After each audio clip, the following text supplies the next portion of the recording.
Hello students, let us look at the various types of listening now. सबसे पहले बात करते हैं अटेंटिव लिसनिंग की। जैसा कि नाम से ही क्लियर है, ये वो सुनने की प्रक्रिया है जिसमें लिसनर अपनी पूरी अटेंशन, अपना पूरा ध्यान पूर्ण रूप से फोकस्ड या केंद्रित रख के स्पीकर के स्पोकन मैसेज को अंडरस्टैंड करने की इंटेंशन और रिमेंबर करने की इंटेंशन से सुनता है। तो अटेंटिव लिसनिंग में उसकी फुल इन्वॉल्वमेंट होती है लिसनिंग की प्रोसेस में, और साथ ही साथ वो स्पीकर की जो नॉन वर्बल बिहेवियर है, उसका बॉडी लैंग्वेज, उसके चेहरे के हाव भाव, फेशियल एक्सप्रेशन, उसका आई कांटेक्ट, उसकी आइज़ के एक्सप्रेशन और उसकी भाव भंगिमाएं, जेस्चर, इन सबको भी मीनिंग को समझने के लिए अटेंशन पे करता है। दूसरे बात करते हैं लिसनिंग की काइंड की, वो है डिस्क्रिमिनेटिव लिसनिंग।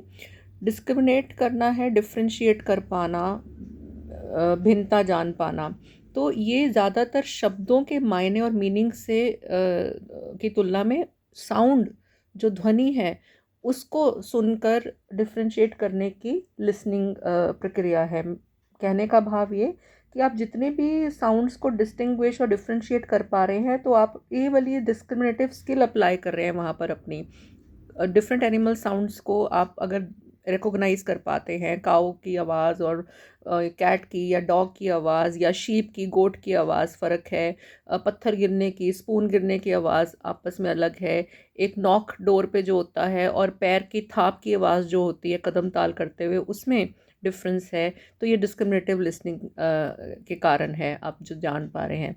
और सिर्फ साउंड की ही नहीं, आप इसमें नॉन वर्बल जो क्यूज़ आपको मिलते हैं स्पीकर के, उसको भी अटेंशन पे करके जो शब्द में निहित है, जो शाब्दिक भाव अर्थ है, और जो उसके डिफरेंट मीनिंग कन्वे हो रहा है और चीज़ों से, साउंड की क्वालिटी, उतार चढ़ाव आवाज़ का, इंटोनेशन, स्ट्रेस, या फिर उसका नॉन वर्बल बिहेवियर, इन सब को अटेंशन पे करते हैं। जैसे कि आपके एक कोलीग को आपने एग्री करने के लिए एक प्रपोजल के लिए कहा और उसने यस में जवाब दिया, पर यस बोलते ही उस कोलीग का साथ ही साथ एक अनकंफर्टेबल सा बॉडी मूवमेंट हो गया, जिसने आपको हिंट दे दिया कि शायद वो अंदर से सहमत नहीं है। और आप वहाँ पे फिर उस कोलीग को पूछते हैं कि क्या वो इसमें बदलाव चाहते हैं और क्या वो इससे वाकई में एग्री करते हैं, या कोई उन्हें परेशानी है इसके साथ सहमति जाहिर करने में, या कुछ इसमें कमियां हैं।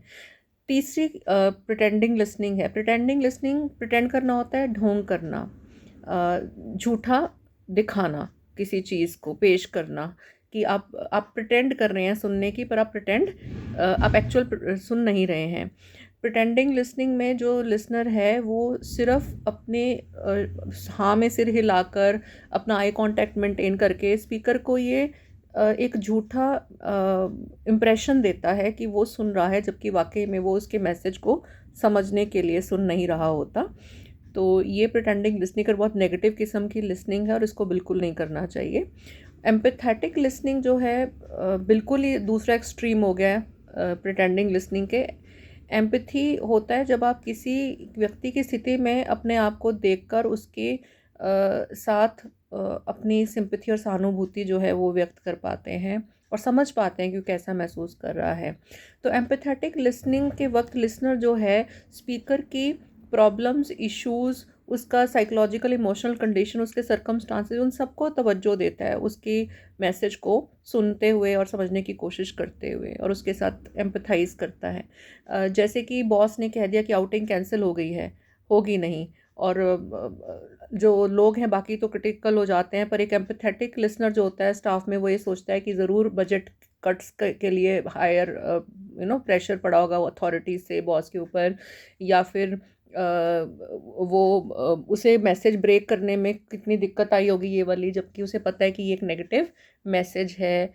कोई ना कोई उसकी मजबूरी रही होगी, हेल्पलेसनेस रही होगी, या कोई और प्रॉब्लम जो है जो हम फोर्सी नहीं कर पा रहे, उन्हें दिख रही होगी उनकी पोजीशन में। तो ये सारी चीज़ें एक एम्पैथेटिक लिसनर लेकर चलता है। अगले सेशन में बाकी हम किस्मों की बात करते हैं।